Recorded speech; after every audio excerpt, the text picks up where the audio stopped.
Before we got married, my husband used to live in a nice little house that he kept and added my name to the deed. We use it as a vacation home now. We only use it 2 or 3 times a year, and so we sometimes let friends or family stay there for a few days or a week if they want to get away. This has never been a problem for us. But now we were asked to let my estranged sister and her husband stay, and I said no. My husband is 100% in agreement with me on that. My sister and her husband are currently homeless. They were renting for several years and in the same place for a long time, but got kicked out due to issues with their landlord, and they're in desperate need of a place to stay until they can find a more permanent place. Background: my sister and I were very close growing up. My best friend for my entire childhood was a guy. For those who can guess, the guy is now married to my sister. I always had a massive crush on him, and honestly I was in love with him by the time we were 20. My sister also had a guy she liked, but not super well. When I was 20, we were all at a party, and the guy my sister liked flirted with me. My sister was angry even though I didn't flirt back, and told him I wasn't interested. She told me we don't do anything with guys the other liked. I agree, I never would have done that to her anyway. A year or 2 later, my relationship with my best friend changed. He was flirting with me and I was flirting back. He was more physically affectionate and he started kissing me, and it felt like we were slowly becoming more than best friends. Things were progressing like that, and then suddenly I discovered that he and my sister were a couple and had started sleeping together. He told me he wanted to keep his options open, and my sister told me she really liked him and wanted me to understand. I called her a hypocrite for doing that when she turned on me for the guy she'd liked flirting with me after I turned him down, and then promising and making me promise we'd never do this to each other. She told me it was different. I told her I would never trust her or look at her the same way again. They told me I didn't own him. I told him he was messed up for leading me on when he wanted my sister. Our family took my side afterward, especially my other 2 siblings. I haven't seen or spoken to my sister or her husband since. Our parents helped set up the request for a place to stay, and they were disappointed when I said no. My other sister and brother were firmly on my side and disgusted. My sister and her husband would even dare ask me.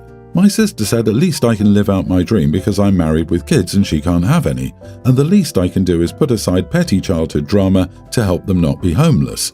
My sister and her husband called me a witch for refusing, and even my parents said I was going too far with the estrangement by refusing to help. Am I the idiot?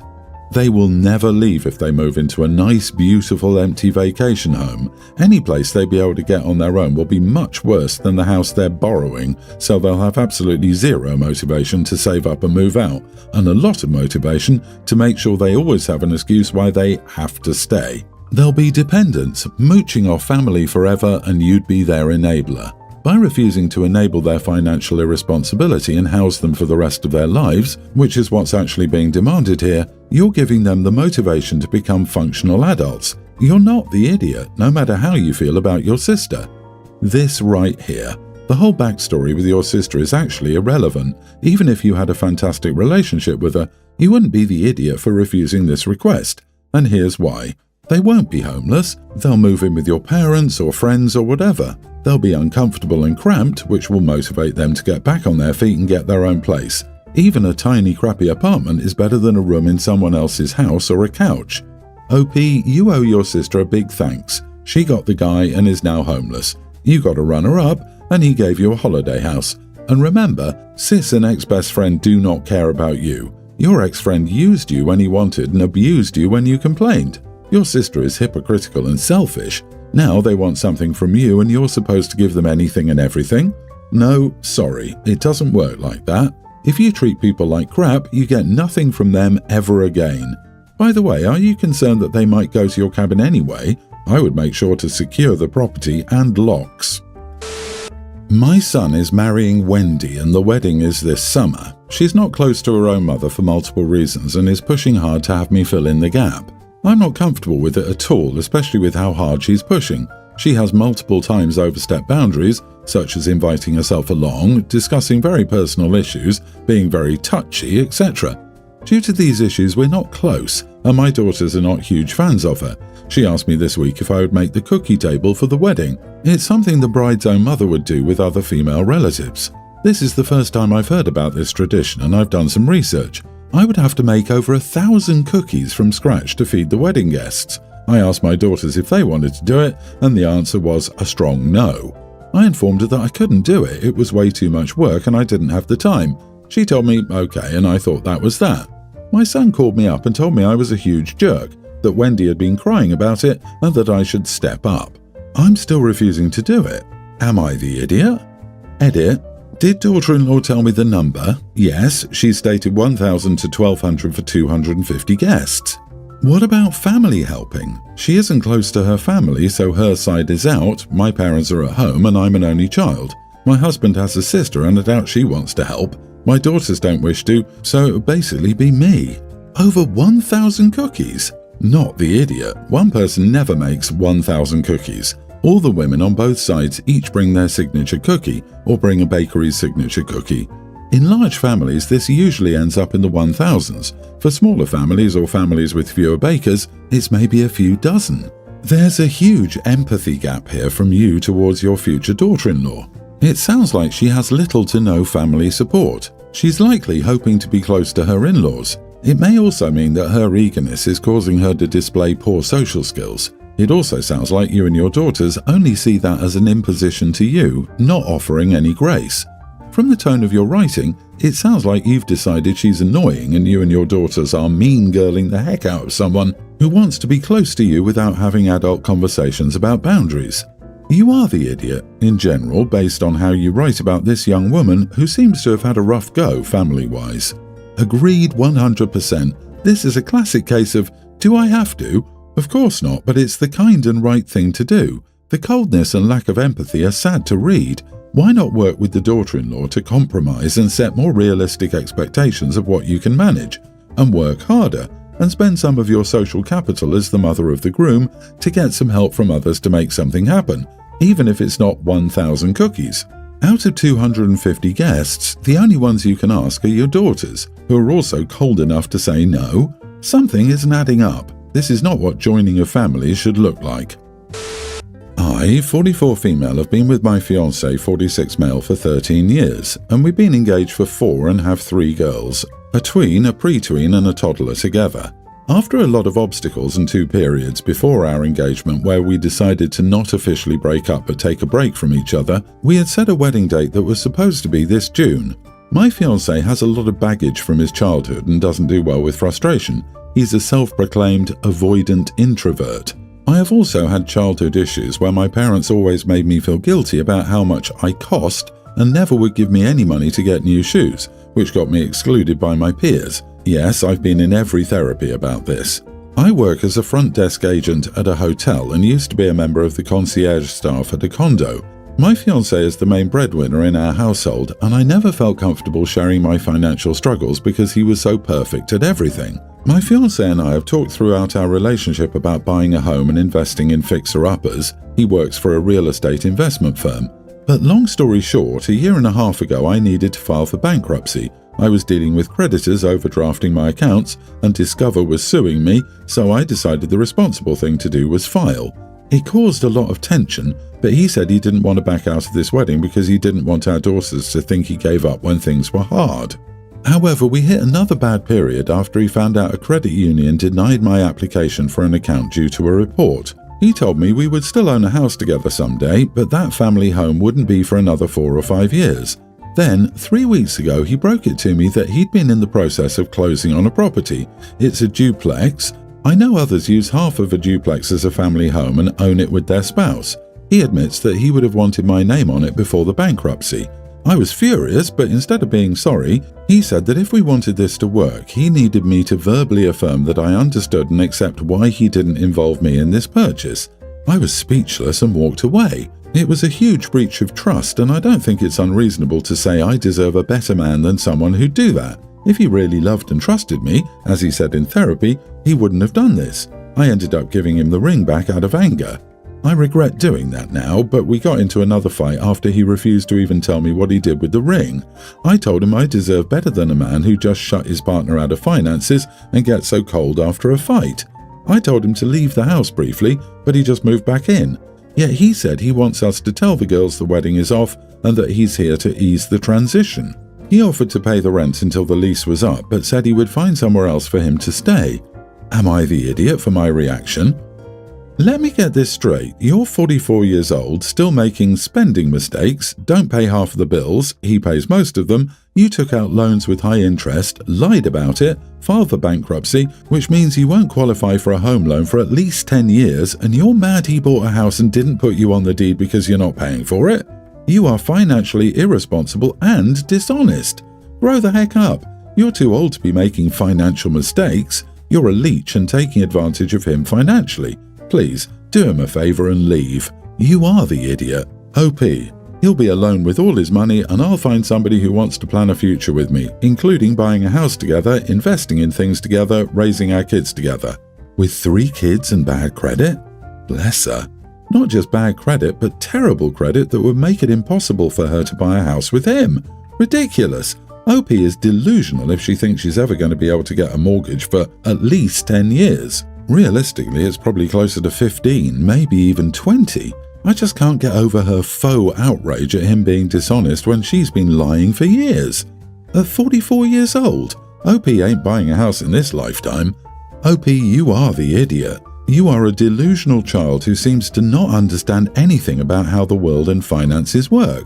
You don't understand you will not qualify for a mortgage for years, if ever. Nobody is putting you on a loan application, yet you comment like there's some long line of suitors looking to take on a single mom with 3 kids, a 450 score, and a recent bankruptcy. You need a reality check, and therapy, and some financial literacy classes. My wife, 33, and I, 35 male, have been married for 8 years. My wife gave birth to a baby girl a couple of years ago. My wife was struggling a lot with her emotions in the weeks leading up to labor, and she pretty much hated me and started resenting me. When she gave birth, she didn't want me in the operating room. This broke my heart and devastated me, but it was my wife's choice and I respected it. Post-labor, my wife was much better with her emotions and she apologized for how she'd behaved in the months leading up to labor. She said she was just extremely nervous about labor and for our baby. I told her there was no reason to apologize and we both put it behind us. However, it's always on the back of my mind how my wife didn't trust me during her toughest moments. A couple of weeks ago, I fractured my left arm. I was outside and falling backward, and I used my arms for support as I was falling back and I fell on my arm. The pain was excruciating and I still have no idea how I didn't pass out from the pain. It was clear from one look at my arm that it was horrible. The pain was too much and I even cried. I called my sister in tears and she came over in 15 minutes and drove me to the hospital. Long story short, I had broken my arm and the doctor said it would require surgery and they would do it the next day as surgery would require preparation. I was temporarily put in a sling and was given pain meds. My wife came over to the hospital an hour later after I'd called and told her what happened. When she came over, I realized she was the last person I wanted to be with. So I told her I didn't want her here, it was unnecessary and my sister was already there. I also told her not to come the following day. My wife was sad and asked me why, but I was in a terrible mood, so I told her to just leave. My wife wanted to talk more, but my sister took her out because I was in no mood to talk. My sister stayed with me overnight at the hospital and then the next day too. The surgery took a few hours and I was told to stay at the hospital for a few more hours before they discharged me. I was put in a cast and the doctors said they would remove it in 8 months. My sister then dropped me home after I was discharged from the hospital.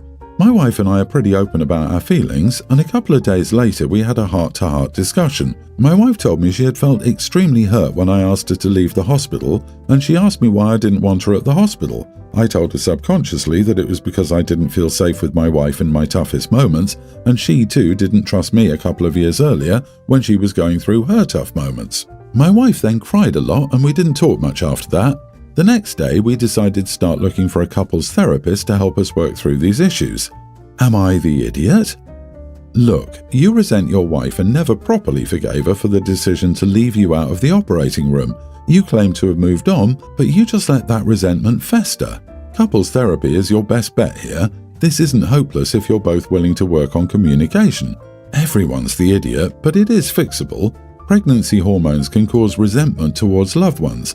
I think the wife is in no way the idiot for not wanting her husband to be present in labor. She can't help her feelings and hormones. She didn't ask him to magically get over it, though. She apologized and he practically told her he was magically over it when he wasn't. She thought they were fine. He is contradicting himself. You cannot say you put the past behind you and, in the same sentence, say it has always been in your mind. That is not putting the past behind you. His feelings were very valid. Pretending they weren't there was not. OP, you are the idiot for that reason. Nothing says love like holding a grudge for 2 years. My niece has been married for 2 years, and I'm honestly so happy for her because her husband is amazing. He's kind and helpful, treats her like a princess, and is charming and funny. It's clear that he loves my niece a lot and would do anything for her. I told my niece she hit the jackpot with her husband a few days ago, which has caused some issues between me, my other nieces, and their partners. For some context, my niece had their first child a few months ago, and because her friends have been telling her horror story after horror story about women who gave up their careers to raise children, she's been feeling scared and stressed. To alleviate her anxiety, her husband has moved assets he owned prior to the marriage into her name and made sure he legally wouldn't be able to take them back if they were to divorce. I personally think it's a wonderful gesture. On top of that, he's been leaving work early or working from home whenever she's feeling overwhelmed or just wants him to stay with her. Obviously, not everyone is fortunate enough to be able to leave work whenever, but I still find it sweet of him, especially as she refused to hire a nanny so she would have help while he's working, which he doesn't get upset at her over. He's my brother-in-law's favourite son-in-law, so my other 2 nieces and their partners who were there then are upset because they think I'm favouring him. Even though he is objectively the better catch, I told them that all of their partners were amazing too, in order to soften the situation, but it didn't help. One of my other nieces is especially mad because I was praising him for things that normal people just can't do, which is unfair to them. Am I the idiot for saying my niece hit the jackpot with her husband?